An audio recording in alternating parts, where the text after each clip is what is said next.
Au départ, j'ai fait quelques mélanges pour ne garder après presque exclusivement que des carpe-coï, hein, parce que les carpe-coï n'ont aucune comparaison avec les autres poissons. Ce sont des poissons magnifiques qui s'apprivoisent en plus très facilement. Quand on les nourrit, ils sont toujours en surface, donc ils sont beaucoup plus visibles que les autres poissons.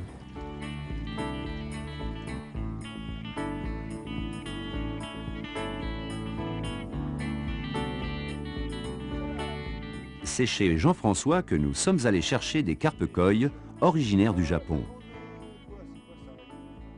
Leur capture et leur implantation dans un autre bassin nécessitent de nombreuses précautions.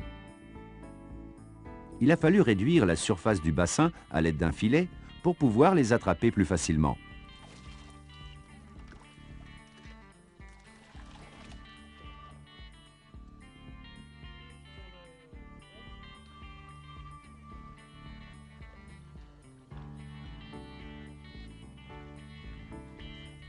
Pour le transport, les sacs ont été gonflés à l'oxygène.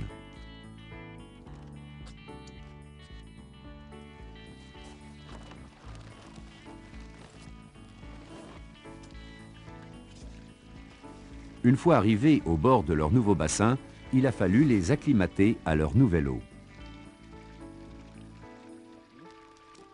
Pour que l'eau du sac atteigne la même température que celle du bassin, il faut faire flotter le sac pendant 10 à 15 minutes. Ensuite, y ajouter un peu d'eau du bassin et laisser 2 minutes avant de libérer les poissons. Ce temps est nécessaire afin d'éviter un stress important qui peut être néfaste pour vos poissons. Ils sont très sensibles aux changements d'eau et de température.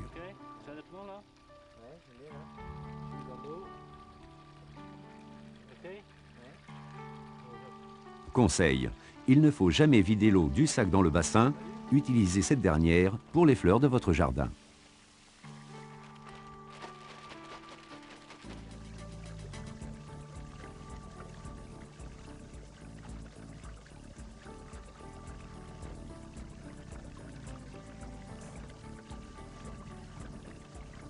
Je crois qu'il faut respecter la règle de 2 poissons au mètre cube, pas plus, si on va avoir des poissons en parfaite santé. Parce que la coï est un poisson extrêmement robuste, à condition que l'eau ne soit pas polluée. Si l'eau est polluée, si l'eau n'est pas bonne, bon là on commence à avoir des maladies, ça peut être dangereux. Donc il faut éviter d'en avoir, il faut éviter de tomber dans le piège.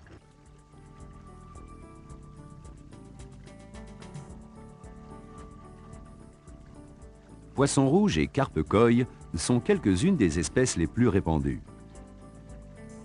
Ces dernières sont particulièrement vives et colorées. Votre bassin devient un véritable tableau vivant, un plaisir pour les yeux.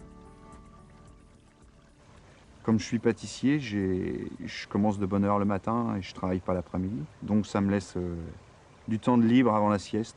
Tous les jours, je m'occupe de mes poissons pendant une petite heure. C'est une passion, déstressant. Je viens me ressourcer sur le ponton, je leur donne à manger, je joue avec eux. Et puis après, je cercle un petit coin de jardin. Ça se fait tranquillement, quoi. C'est un plaisir, c'est pas une contrainte. J'ai plein de visites. Le bouche à oreille fait que j'ai des tas de gens qui m'appellent au téléphone. Est-ce qu'on peut venir voir? Et puis des tas de gens qui, en repartant, disent je creuse, je vais faire mon trou, je vais faire mon bassin. C'est une épidémie. À chaque fois qu'il y a plein de gens qui viennent, hein, des tas de visites. Et, tout le monde repart en chantier.